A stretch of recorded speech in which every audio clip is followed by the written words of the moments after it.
안녕하세요. 평생을 운명이라는 말은 믿지 않고 살았어요. 하지만 그때 그 일을 경험한 후 사람은 각자 타고 태어난 팔자가 있고 그 팔자와 연결된 운명이 있다는 걸 믿게 되었습니다. 제 가치관을 변화시킨 그날의 이야기를 지금부터 시작해 볼게요. 제가 남편을 만나게 됐을 당시 이미 제 남편은 100억 자산가였어요. 시부는 자수성가한 대단한 분이셨고요. 저는 그런 남편과 시부모님을 보면서 부럽다고 느꼈던 부분이 하나 있었어요. 부모는 자식의 거울이라는 말처럼 남편이 시부모님을 보고 배운 것이 부유함을 관리하는 방법이었다는 것이에요. 그 점이 남편과 살다 보니 부러움으로 바뀌어갔던 거예요. 제가 부유를 관리하는 방법을 알았다면 적어도 이런 대우를 받으며 살진 않았을 텐데 하는 마음이 자꾸만 들었거든요. 집안도 직업도 평범했던 제가 못마땅했던 시모.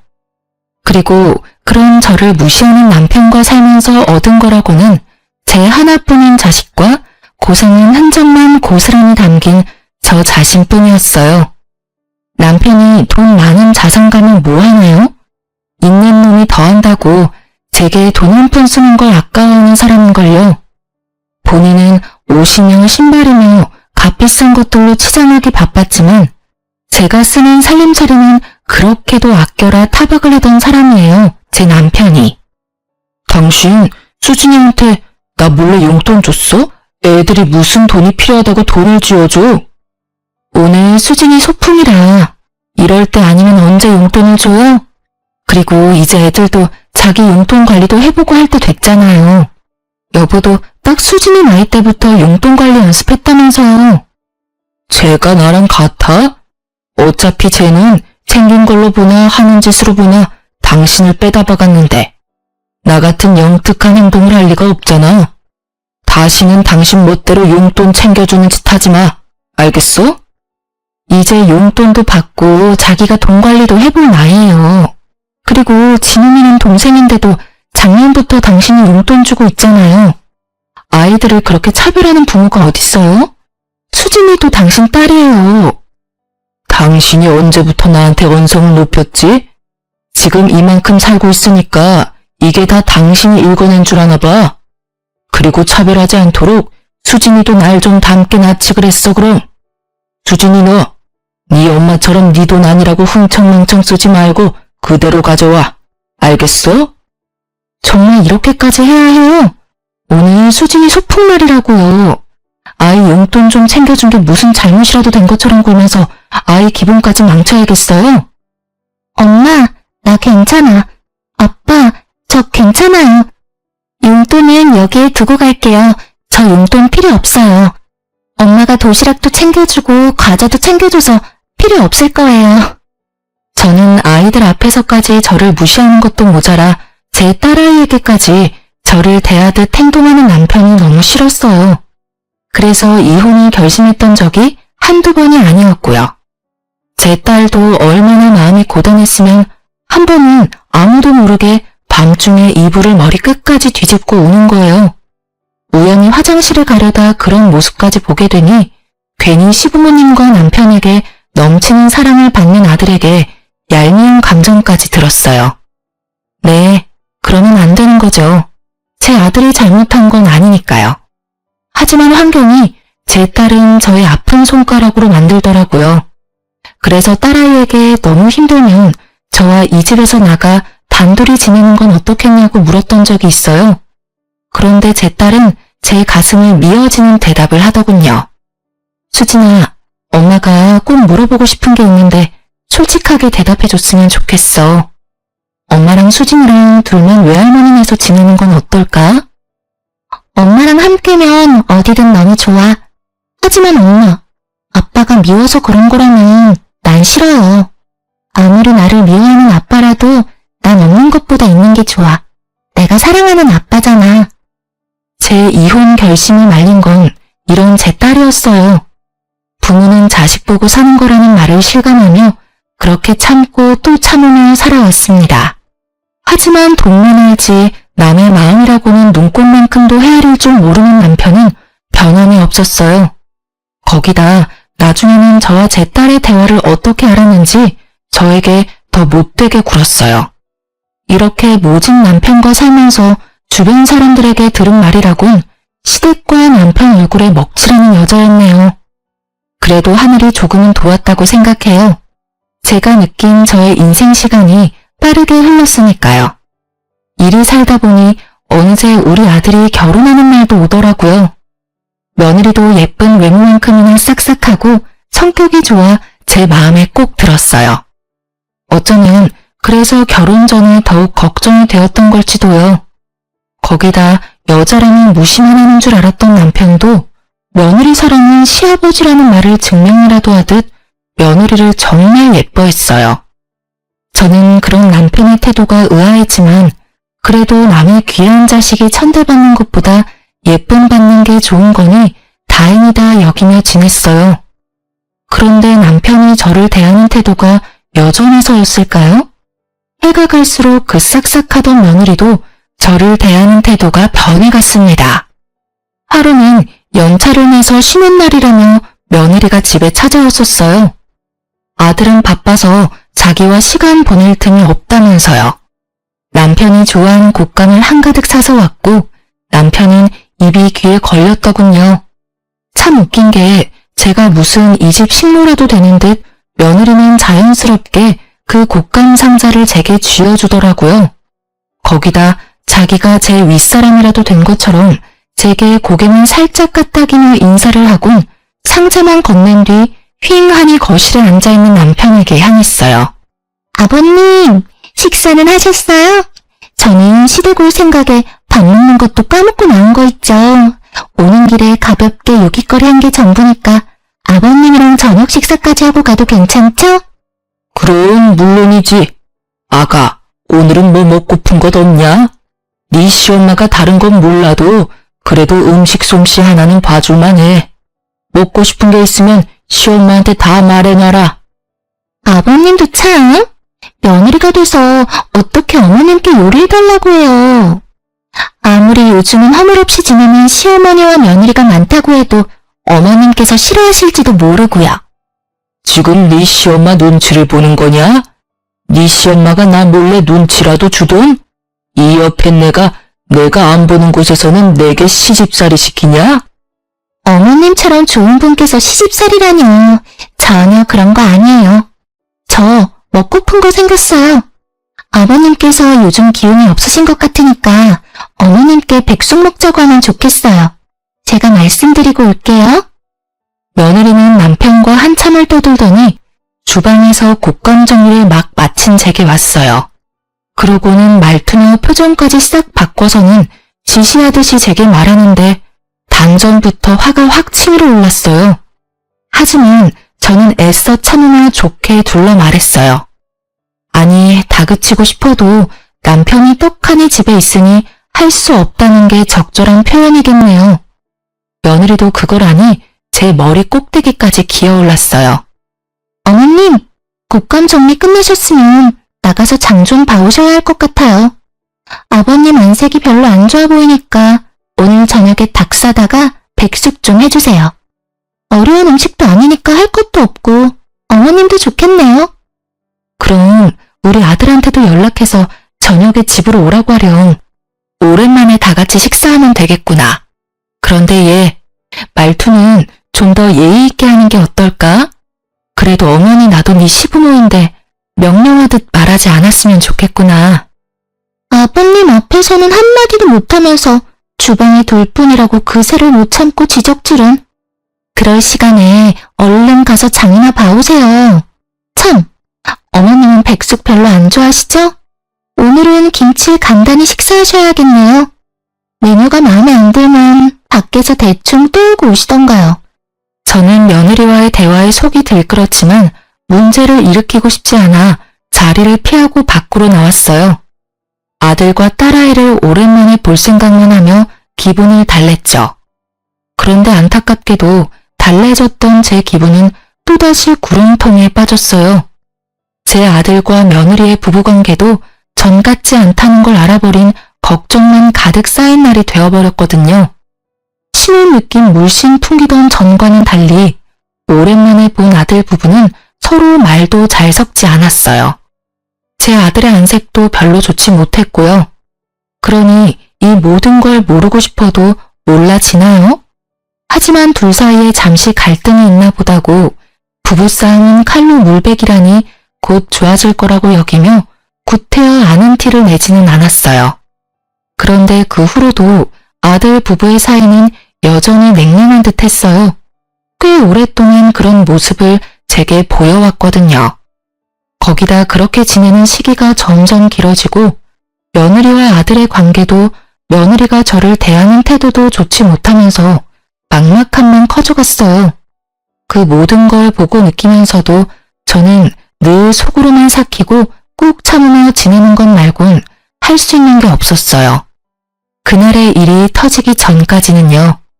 제 아들과 저는 생일이 하루 차이가 나서 매해 생일 저녁은 함께 보냈어요. 결혼 후 분가했어도 이것만큼은 변함이 없었죠. 제 남편이 저의 생일을 챙길 리 없다는 걸 진즉부터 알고 있던 아들이 저를 배려한 것이었어요. 그 덕에 저는 매해 제 생일밥을 챙겨 먹을 수 있었던 거예요. 물론 그 생일상도 다 제 손으로 차렸지만 아들과 나를 위한 거라고 생각하니 생일 때마다 기뻤어요. 긴 세월 동안 아들의 배려가 저의 선물이었어요. 남편의 신임을 받고 있는 며느리가 아들 부부 사이에서는 실수였고 모든 것을 며느리가 원하는 대로 해왔지만 단 하나, 저의 생일날 우리와 함께 보내는 것만큼은 아들이 고집을 부렸던 거예요. 며느리는 이 부분이 연애 때부터 결혼 후에도 쭉 불만이었던 듯 했어요. 그리고 결국 이 일로 인해 문제가 생기게 되었습니다. 아들 부부는 그날도 생일 파티를 위해 우리 집으로 넘어왔어요. 미리부터 준비를 하고 있긴 했지만 그날따라 유난히 오래 걸렸고 아들 부부가 도착한 후에도 꽤 오래 저는 주방에서 저녁 준비를 하고 있었죠. 너무 당연하게도 며느리는 손 하나 까딱하지 않았어요. 그래서 아들이 며느리를 대신해 저를 도왔고요. 그날따라 아들이 왜 그랬는 줄은 모르겠지만 아마도 고생하는 저와 반대로 편히 쉬고 있는 며느리의 모습에 속이 상했을 테죠. 한참을 저를 돕던 아들이 며느리에게 향하더니 뭐라고 말했는지 급격히 며느리의 표정이 어두워졌어요. 그러고는 잔뜩 기분 나쁜 표정을 해서는 주방에 와서 제게 따져 물었고 저는 그런 며느리가 되바라진 것처럼 보였지만 좋은 날을 망치고 싶지 않았어요. 어머님, 생일 핑계로 저를 부려먹어야 속이 편해지겠어요? 솔직하게 대답해 보세요. 제가 손님처럼 앉아있으니 마음에 안 드세요? 시어머니랍시고 며느리가 차려준 생일상을 받고 싶으시냐고요. 아니, 괜찮다. 일 끝나고 왔으니 너도 힘들 테지. 아들이 도와준 덕에 거의 끝났으니 이제 슬슬 밥 먹을 준비나 하자꾸나. 다, 네 엄마도 내 도움이 필요 없다는데 왜 네가 난리야? 네가 시엄마야? 왜 네가 시집살이를 시키려고 드냐고 짜증나게. 너희 지금 내 앞에서 부부싸움이라도 할 요량인 거야? 아서라, 기분 좋은 날 그런 모습 보고 싶지 않아. 새아가, 기분 가라앉히고 쉬고 있으렴. 아들, 너도 너무 그러지 마. 엄마, 오늘은 이러면 안 되는 거잖아. 그동안 대우받고 지냈으면 감사할 줄 알고 도우려는 마음도 가져야 맞잖아. 내가 언제까지 제가 하는 꼴 같지 않은 행동을 참아야 해? 네가 말해봐. 아무리 딸 같은 며느리라도 너처럼은 안 해. 우리 아빠가 예쁘다 예쁘다 하니까 이 집에서 뭐라도 된 거 같아? 야, 생일이 무슨 유세야? 생일이면 큰 대접이라도 받아야 되냐고. 내가 왜 어머님 생일이라고 와서 주방 일을 거들어야 해? 방금 전처럼 생일인 사람끼리 생일상 차리고 자축하면 되겠네. 이렇게 모이는 것도 사실 어머님 때문 아니야? 내가 안 돕는 거 보기 싫으면 이런 자리 만들지를 마. 그만해. 내가 이런 모습 보려고 여태 식사 준비를 했니? 됐다. 음식 챙겨줄 테니까 그만 돌아가렴. 이런 상황에서 마주하고 밥을 먹는다고 한들 그게 소화가 되겠니? 그리고 아가, 아무리 서스럼이 없어도 나도 네 시모야. 너희 다툼까지 이렇게 마주하는 건 상당히 불쾌하고 불편하구나. 남이 보면 지금 네 태도가 경거망동하다고 할 수 있어. 그러니까 앞으로는 조금 더 유의하는 게 좋을 듯해. 참나, 나는 이 집에선 이방인이다 이거지? 생일을 핑계로 모자가 쌍으로 눈 부라리고 사람을 잡아?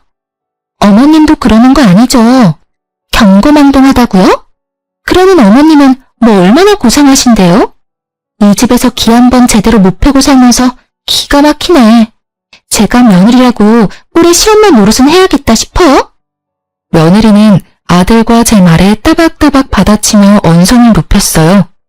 모자가 생일을 핑계로 자기를 잡는 말을 어찌나 크게 했는지 방에 있던 남편이 집안이 왜 이리 소란스럽냐며 주방까지 나왔고 씩씩대는 아들과 며느리를 살피더니 자초지종을 물었죠.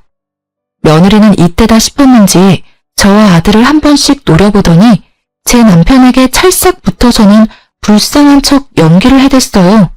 그 모습이 어찌나 황당하던지 기가 차서 말도 안 나오더라니까요. 저와 아들에게 바락바락 소리칠 때는 쌈딱이 따로 없더니 남편이 나오기가 무섭게 가련한 척은 다 하는데 배우였으면 상을 타도 여러 번 탔겠다 싶을 정도였어요. 눈물까지 훔치며 자기가 당해낼 재간이 없다고 하소연하는데 불려우도 그런 여우가 없다는 생각에 소름이 끼쳤어요. 아버님, 제가 뭘 그렇게 잘못했다고 이러는지. 남편도 어머님도 일 끝나고 와서 조금 숨 돌리는 저더러 주방일을 돕지 않는다며 역정을 부리니 제가 속수무책으로 당해낼 수밖에 없는 거 아닌가요? 이게 다 무슨 소리야? 당신 새아가 시집살이라도 시키려고 들었어? 당신 생일이라고 일 끝나고 힘든 애를 부려먹었냐고. 생일이 뭐 대수라고 어린 자식들까지 죄다 불러 모아서 이 사다를 내? 어른이면 어른다운 태도를 갖춰야지 그 나이 먹도록 싸구려 같은 행동을 못 고쳐? 아버지, 엄마한테 말하는 투 좀 조심하세요. 엄마가 저희를 부른 게 아니라 제가 함께 보내고 싶어서 아내와 함께 온 거죠. 언제까지 엄마를 그렇게 무시하실 거예요? 그리고 아무리 제 아내라도 잘못된 건 바로 잡아야죠. 아버지께서 매번 이런 식으로 제 아내를 감싸니 못된 행동을 해놓고도 기고만장한 거잖아요. 오죽하면 제가 나서서 엄마를 도와요. 오죽하면. 시끄럽다. 어디 자식이 부모를 가르치려 들어? 네 엄마라고 편드는 꼴이라니. 그리고 사내 자식이 여자애처럼 주방에나 들락거려? 당신 도대체 애 교육을 어떻게 시켰기에 자기 위치도 몰라? 으휴, 엄마가 그 모양이니 아들이라고 있는 것도 멍청하지. 우리 새아가 기분이 상해서 어떡하나? 저 답답한 인간들은 두고 우리끼리 나가서 외식이라도 하는 거 어떠냐? 어서 가자. 우리 새아가 배도 고플 텐데 지체할 시간 없다. 어서 가자꾸나. 남편은 며느리의 기분을 망친 우리는 알아서 하라며 며느리만 데리고 외식을 갔어요.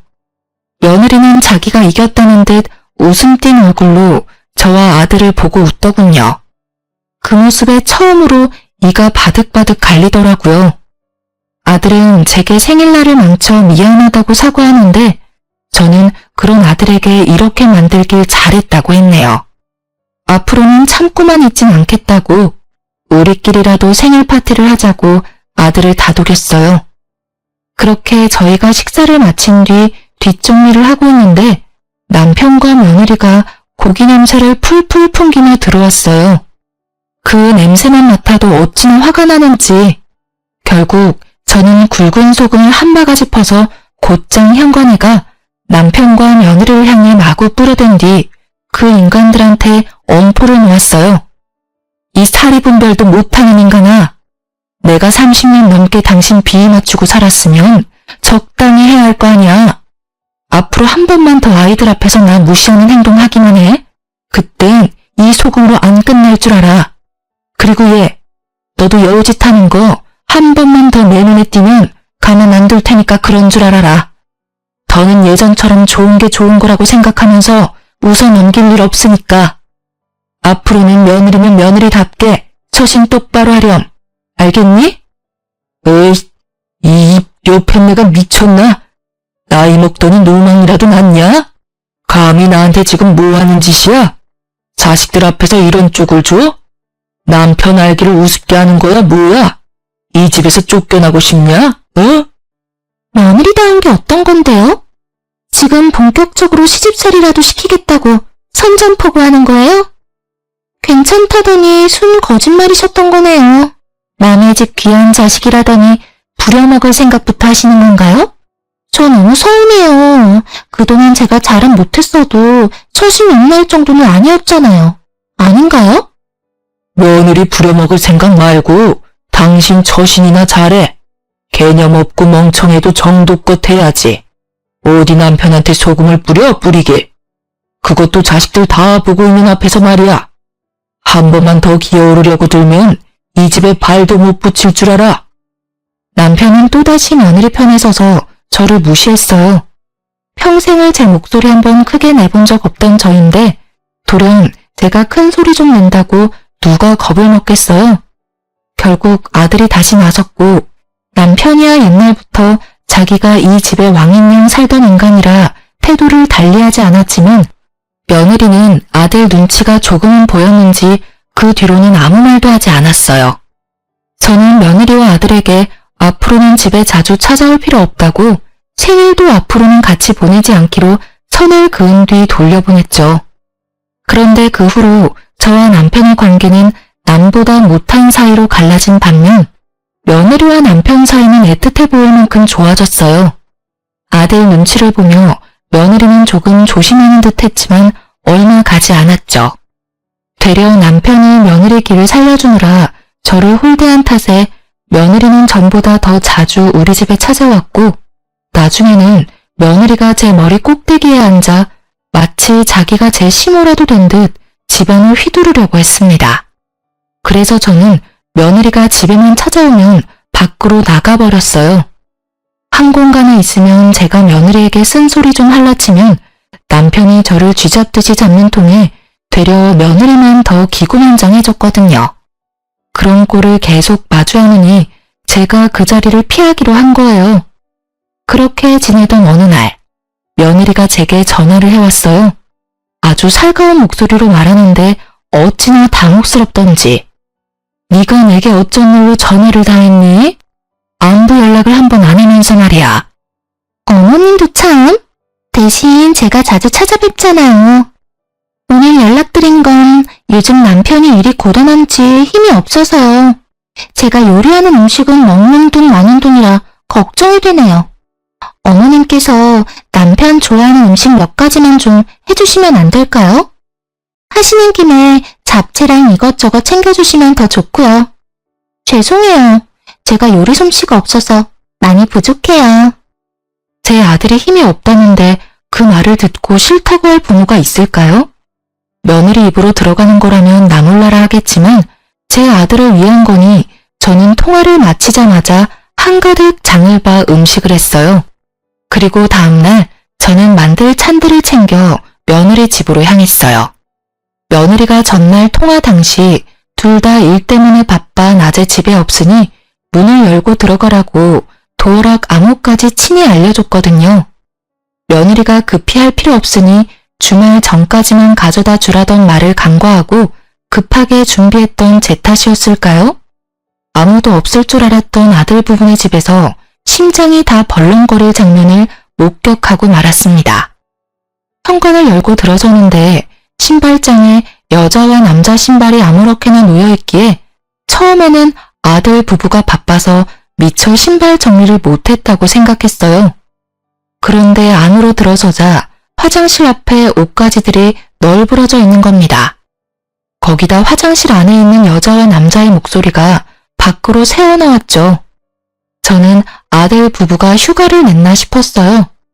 아들과 며느리 사이가 다시 좋아졌나 싶어 혹시나 오붓한 시간을 방해라도 하게 될까봐 얼른 반찬만 냉장고에 넣어주고 가려고 빠르게 움직였어요.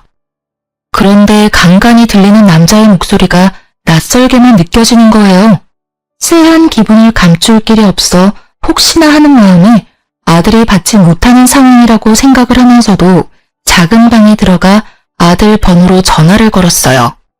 하지만 신호가 얼마 가지 않아 아들이 전화를 받는 거 아니겠어요? 심지어 아들네 집에서 전화벨도 울리지 않았고요. 저는 명확히 확인하기 위해 아들에게 혹시 집에 있느냐고 물었고 아들은 이 시간에 어떻게 집이겠냐며 호탕히 웃으며 일하는 중이라는 거예요. 그때부터 제 손은 바들바들 떨려왔어요. 아들에게는 구태여 내색하지 않고 알겠다고 말한 뒤 전화를 끊었는데 그때 화장실 문이 벌컥 열리더니 안에 있던 여자와 남자가 나와 안방으로 들어가는 소리가 들렸어요. 사람이 참 이상하죠? 왜 그런 상황이 생기면 보고 싶지 않은데도 몸이 마음처럼 움직이질 않는 건지 뭐에 홀리기라도 한 듯 저는 그들이 들어간 안방으로 향했고 정신 나간 사람처럼 그것들의 모습을 마구 찍어댔어요. 제 등장에 며느리와 낯선 남자는 잠시 놀란 듯 싶었지만 역으로 저를 주거 침입자 취급을 하더라니까요. 저는 며느리의 뻔뻔함에 눈이 뒤집혀 머리채를 잡고 난리를 쳤어요. 내 아들 걱정하는 척은 다 하더니 감히 내 아들 집에 낯선 인간을 집에 들여? 네가 이러고도 인간이냐? 인간이냐고! 내 남편 앞에서 쇼할 때 알아봤어야 했는데 이 불려시 같은 게 감히 외간 남자랑 바람을 펴? 이 버러지만도 못한 거사 당장 이 집에서 나가라고! 이거 안 나요? 놓으라고! 내가 바람을 피든 말든 당신이 무슨 상관이야? 여긴 내 집이기도 하거든? 그런데 내가 왜 나가야 하는데? 당신이나 나가. 이거 놓고 당장 나가요? 이 뻔뻔한 계집애가 넌 오늘 볼장 다 본 줄 알아? 이런 행실을 걸려놓고도 네가 무사할 줄 알아? 어머님이 뭘 어쩔 수 있는데요? 힘도 없으면서 나서봤자 뭐가 바뀔 줄 알아요? 그냥 서로 못 본 척하고 지내요. 어머님께서 아무리 난리쳐도 아무한테도 안 먹힌다는 거 몰라요? 아버님이 어머님 말을 믿을 것 같아요? 제 말 몇 마디면 끝일 거 서로 힘 빼지 말자고요. 저는 뻔뻔한 며느리의 언행에 곧장 아들에게 연락해 당장 집으로 오라고 소리쳤어요. 며느리는 서로 못 본 척 지내자는 말을 귓등으로도 듣지 않고 아들에게 연락한 게 화가 났던 건지 갑자기 제게 마구 손을 댔습니다. 그렇게 저와 며느리는 육탄전을 벌이게 되었고 낯선 남자는 그 틈을 타 불이 나게 도망을 갔어요. 그렇게 30분쯤 흘렀을까요? 제 아들이 도착했고 저는 며느리의 외도 사실을 털어놓고 제가 찍은 사진들까지 아들에게 보여주면서 당장 이 집에서 며느리를 내쫓으라고 노발대발을 했어요.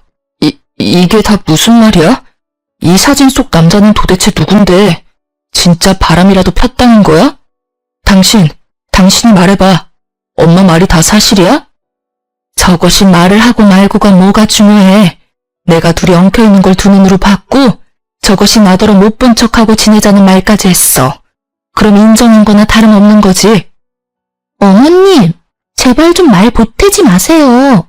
가정 파탄 내는 게 목적인 게 아니시라면요. 댁으로 돌아가세요. 제가 남편과 직접 이야기할 테니까 일 키우지 마시라고요.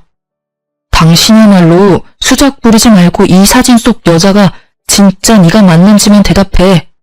이 집에 다른 남자 끌어들인 게 사실이냐고. 진짜 이 모자가 끝까지 배려라고는 없네. 그래, 내가 다른 남자 끌어들였고 그걸 어머님이 봤어. 됐니? 그 사진 속 여자는 내가 맞고 남자는 내가 요즘 만나는 사람이야. 당신과 내가 부부이긴 하니? 우리가 살맛대고 안 지낸 지 몇 년이야. 그런데 어떤 여자가 바람이 안 나니? 내가 바람이 난 건 다 당신 때문이라고. 어떤 이유에서든 바람은 용납되지 못해.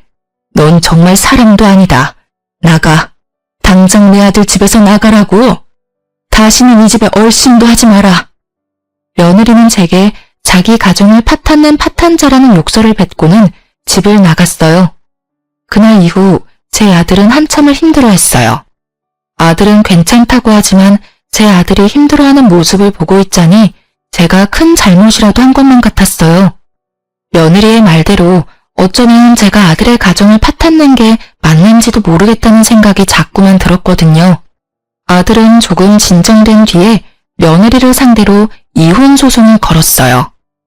남편도 이 사실을 알고 제가 아들네 가정을 망쳤다며 부모도 아니라고 저를 괴롭혀댔어요.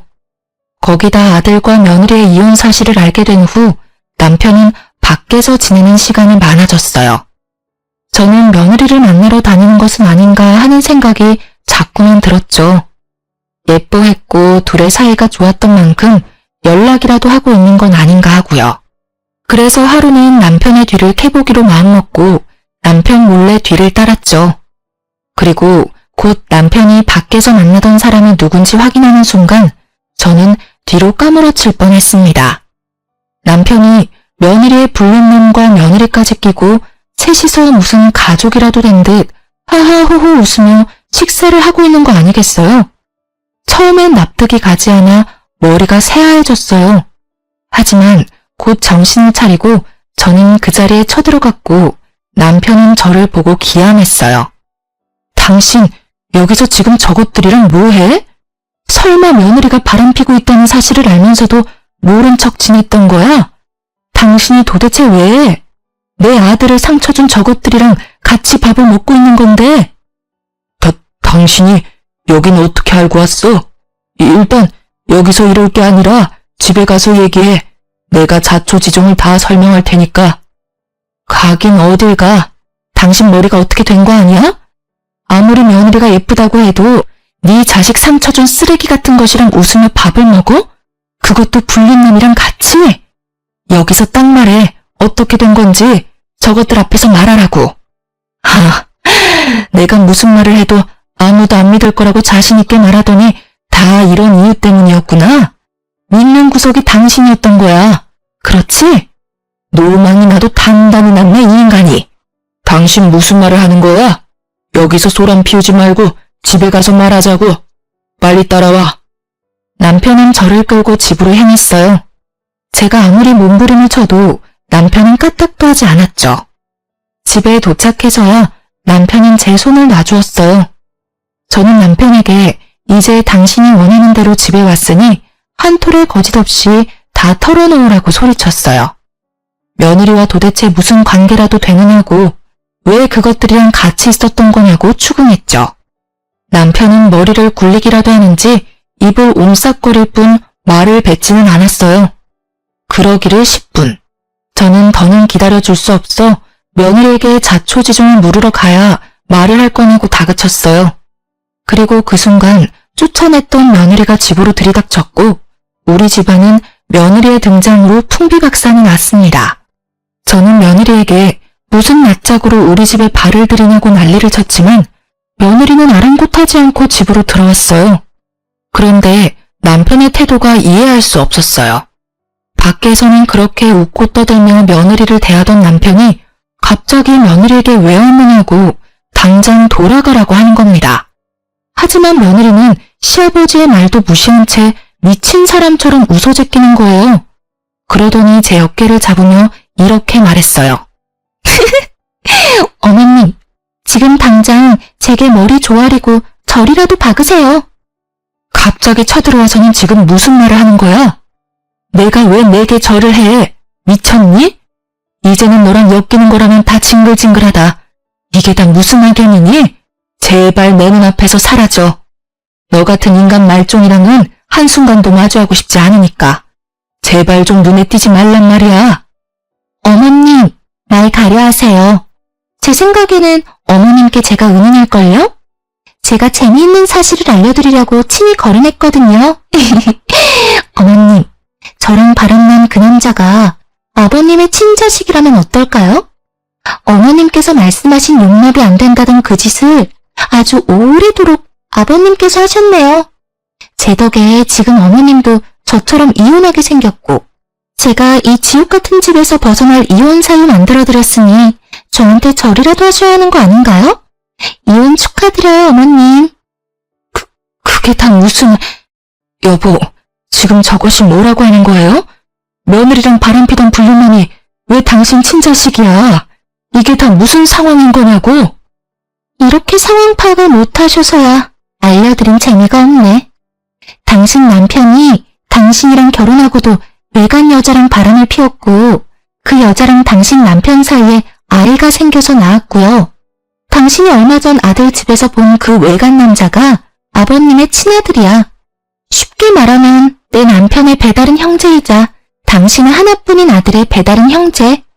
알고 보니 남편은 저와 결혼 후 얼마 되지 않아 바람이 났고 그 관계를 꽤 오래 유지하면서 임신까지 시켰던 것이었어요. 그렇게 남편은 긴 세월 동안 두 집 살림을 했던 거예요. 며느리와 바람이 난 그 남자가 남편과 불륜녀 사이에서 태어난 아이였고요. 남편이 며느리가 너무 마음에 들어 제 아들에게는 과분하다 여겨 배다른 자기 자식에게 친히 소개를 시켜 관계가 발전했던 거예요. 남편은 며느리의 말을 믿지 말라며 절대 아니라고 잡아댔지만 며느리와 함께 왔던 건지 배다른 아들이란 사람이 타이밍 좋게 우리 집 배를 올렸어요. 남편의 배다른 아들은 이미 남편과 친자검사까지 마친 상태였고 결과지까지 가지고 와 남편의 친아들임을 입증해 며느리의 말에 힘을 실었죠. 그런데 이 사실만큼이나 놀라웠던 사실이 또 있었어요. 이 모든 게 그 배다른 아들의 복수였다는 겁니다. 알고 보니 남편과 바람폈던 불륜녀는 몇 년 전 건강 악화로 세상을 떠났는데 그때 장례식장에 얼굴 한 번을 비추지 않았던 남편에게 복수를 다짐했다고 말이죠. 아파서 불륜녀가 병원 생활을 오래 했는데 그때도 찾아온 적 없고 그저 돈으로만 해결을 했던 거예요.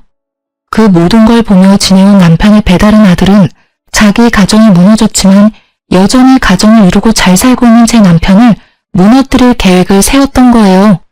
떵떵거리고 사는 남편의 말년만은 꼭 망가뜨리겠다는 마음만 가지고 버티면서요. 그런데 때마침 남편이 며느리를 소개해줬고 그때를 기회로 삼아 복수의 계획을 세웠어요. 그러다 며느리와 눈이 맞아 사랑을 나누는 사이가 되어 며느리는 자신이 사랑하는 그 배다른 아들의 뜻을 따라 도와주게 된 거였어요. 저는 이 모든 사실을 알자마자 남편을 상대로 이혼 소송을 했습니다. 며느리에게도 다시는 악연이든 필연이든 얽히지 말고 살자고 엄포를 놓았고요. 제 이혼 소송은 긴 여정과도 같았어요. 돈 많고 빽 많은 전 남편을 상대하기란 너무도 어려웠죠. 하지만 결론적으로 제가 승소하게 되었습니다.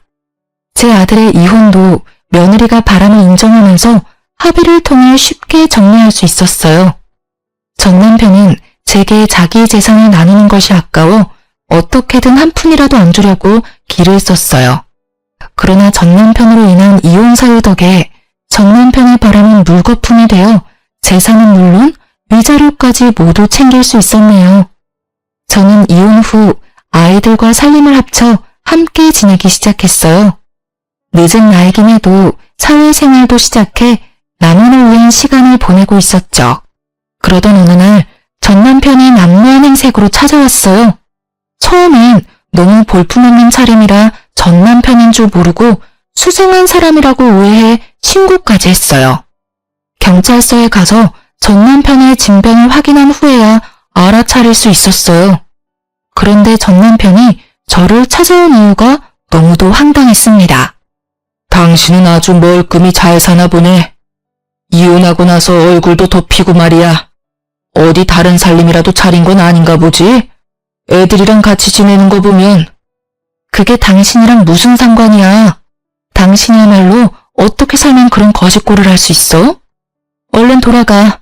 그리고 그런 몰골로 여기 기웃대지 마. 아이들이 보기라도 하면 어떻게 생각하겠어? 내가 이렇게 된 건 다 당신 때문이잖아. 당신이 법적으로 내 아내였다는 이유 하나로 내 재산까지 쓸어간 탓에 내가 이렇게 된 거라고. 당신은 그 많은 돈을 받아갈 자격이 없어. 내 입장에서는 갈치와 다를 바가 없다고. 그러니까 그 돈 돌려줘. 정 못 주겠으면 위자료로 타간 돈이라도 내놔. 당신 진짜 끝까지 구질구질하게 왜 이래? 진짜 넌 인간 되려면 멀었다 멀었어. 다신 찾아오지 마. 또다시 법정에서 다투고 싶은 거 아니면 썩 꺼지라고. 나 네가 그 돈 안 주면 절대 못 가. 우리 아들 이혼하고 혼자 돼서 먹고 살기 편할 텐데 그쪽으로 붙어서 돈 좀 뜯어내야 하나? 우리 아들 요즘 좀 살만하지? 아니면 내 딸한테 돈 좀 꿔볼까? 그간 키워준 은혜가 있는데 이것들이 나 몰라라 하겠소? 선 넘지 마. 너 돈 많고 백 많던 그때 네가 아니야. 지금 네 꼴을 봐. 거지보다 더 거지 같은 네 모습을 보라고. 우리 애들이 너처럼 멍청한 줄 아니? 어디 할 수 있으면 한번 해봐. 우리 애들이 너한테 10원 하나 주는지 말이야. 쥐뿔도 없는 게 여전히 네가 뭐라도 된 줄 아나 본데 정신 차려. 나이 먹고 추하게 늙지 말고. 전 남편은 자기 재산 다 잃고 제게 돈 달라고 찾아왔던 거였어요. 며느리와 배다른 아들에게 뒤통수 맞고 저희에게도 버림받은 전 남편은 남는 건 돈밖에 없었고 무료한 생활을 돈놀이를 하며 지냈어요. 결국 그 많던 재산을 다 잃고 시댁에서도 내쳐져 제게 손 벌리려고 제 집 주변을 기웃대다가 사달이 난 거죠. 뻔뻔하게 아이들한테까지 손 벌리려는 전 남편의 태도가 기가 막혔어요. 저는 더 들어줄 것도 없다는 생각에 이전 시모에게 전화를 걸어 거짓골로 찾아온 당신네 아들 눈꼴 상을 못 보겠으니 주워가라고 했어요. 전 남편은 제가 이전 시모에게 연락한 게 마음에 안 들었는지 못되게 굴며 제게 돈을 내놓으라며 협박을 하더군요. 야, 네가 나랑 이혼했다고 뭐라도 된 것 같냐? 나한테 벗어났다고 생각하면 오산이야. 네가 돈 주기 전엔 난 계속 너구 애들이고 찾아와서 깽판이라도 칠 생각이니까. 그러니까 그런 꼴 마주하고 싶지 않으면 당장 돈 보내. 당장 내 돈 내놓으라고, 내 돈. 네가 그러면 내가 전처럼 무서워할 줄 알고? 어디 한번 깽판 쳐봐. 새고랑 차고 싶으면 말이야. 한 번만 더 찾아왔단 봐. 나도 더는 가만히 있진 않을 거니까. 저는 전 남편을 더는 상대하고 싶지 않아 또 찾아와 돈을 요구하면 법정에서 만날 줄 알라고 엄포를 놓은 뒤 돌아왔어요. 하지만 그 뒤로도 몇 차례나 연락이 왔고 나중에는 우는 소리하며 제발 지낼 곳만이라도 마련해달라고 애원했지만 저는 들은 척도 하지 않았어요. 그 무렵 이전 시댁에서까지 제게 전 남편을 사람처럼만 살게 도와달라 연락이 왔어요. 예, 우리 아들 좀 살려주렴. 제발 내 아들 사람처럼만 살게 도와주면 안 되겠니? 너도 우리 애가 지금 어떻게 지내는지 알잖아. 오래 산정이 있는데 그런 모습을 보고도 가엾지 않니? 부탁이다. 우리 아들 좀 받아줘. 자꾸 제게 신뢰를 범하지 마세요. 이미 이혼했고 제가 그동안 남편과 살면서 어떤 대우 받으면서 어떻게 참아가며 살았는지 다 아시잖아요. 제가 그 꼴을 왜 또 해요? 제가 우스워서 몇십 년을 바람 피우면서 두 집 살림한 인간이에요. 그런데 제가 무슨 자선단체도 아니고 불쌍해졌다고 거둬야 하나요? 어머님 자식, 어머님께서 끝까지 책임지세요. 그것이 우리 집 재산까지 죄다 손을 대서 나도 더는 도와줄 형편이 못 돼서 그래. 그리고 다 늙어서 저렇게 망한 채로 살 수는 없지 않니? 내가 다 미안하다. 네가 좋은 사람이라는 걸 미처 몰랐어. 우리가 사람 보는 눈이 없었던 게지. 내가 이리 사과하마. 너희 다시 합치면 다시는 내게 못나게 굴지 못하도록 내가 다 단속하마. 그러니 제발 너그러이 봐주면 안 되겠니? 이래서 있을 때 잘하라는 말이 있나 보네요. 너그러이 봐줄 수 없고요. 저도 이제 제 인생을 살아야죠. 결혼 생활 내내 남편에게만 맞추며 저라는 사람은 없이 살았어요. 그때 단속하지 그러셨어요. 그리고 어머님, 뻔뻔하게 그만 연락하세요. 제가 무슨 쓰레기통인가요? 결혼 생활 내내 뒤로 다른 여자 품은 쓰레기를 제가 왜 다시 걷어요? 그 쓰레기 이제 어머님께서 치우세요. 나도 내 아들도 네가 있을 땐 미처 몰랐던 거야. 다 잃고 나니 네가 얼마나 소중한 사람이었는지 알았단다. 네가 어떤 모진 말을 해도 나는 괜찮아. 내 아들만 다시 받아준다면 내게 절이라도 할 수 있어. 그러니 제발 딱 한 번만 다시 생각해 주렴. 이런 말씀까지 드리게 돼서 정말 유감이지만 전 싫습니다. 어머님 아들 정말 볼품없고 못돼 처먹어서 제 인생에 다신 엮고 싶지 않아요. 그러니 다시는 연락하지 마세요. 어머님도 이제 제 어머님 아니시니까요.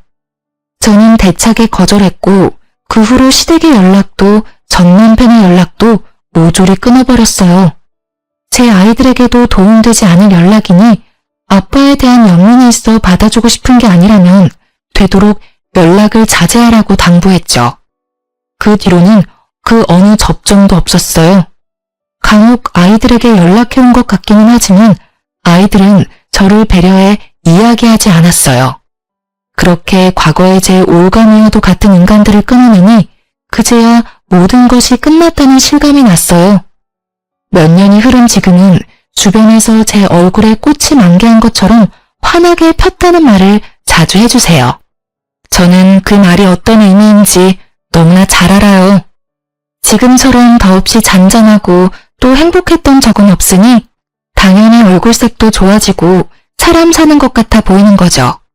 아이들만 오롯이 챙기며 단란하게 지내니 제 스스로도 돌아보게 되고 사회생활에 대한 재미도 느끼면서 하루하루 감사한 마음으로 보내게 되었어요. 남는 시간에는 취미생활까지 하면서 활동적인 사람으로 변화해가는 중이랍니다. 이전 며느리의 소식은 아주 간간히 아들을 통해 들었어요. 전 남편이 배다른 아들과 헤어져 자기 인생을 산다더군요. 아들에게 연락했던 이유도 그간의 안 좋았던 관계를 회복할 순 없지만 사과는 꼭 하고 싶었더나요? 무례하고 미웠던 이전 며느리지만 이제는 어디서든 자기 몫을 잘하며 지냈으면 좋겠다 싶어요. 이 나이 먹고 누굴 미워하고 원망하는 마음으로 살아간다면 얼마나 불행하고 힘들어요. 그저 제 생활에 집중하며 제 주변 사람들을 챙기면서 그렇게 하루하루 베풀고 사랑하며 지낸다면 그게 찬란한 삶이지 않을까요? 남편에게 대여서인지 며느리의 도끼를 느껴서인지 아들도 저도 재혼 생각은 없어요. 제 딸도 결혼 생각은 아직 없다고 하고요. 그래서 저희는 앞으로 한동안은 서로만을 챙기며 지낼 듯해요. 하지만 제 딸도 제 아들도 언제든 마음의 여유가 생긴다면 외롭지 않게 참하고 좋은 사람을 만나 인생의 이막을 시작하길 소망해봅니다. 제 사연 들어주신 많은 분께 감사 인사드리며 이만 마칩니다. 좋은 하루 되세요.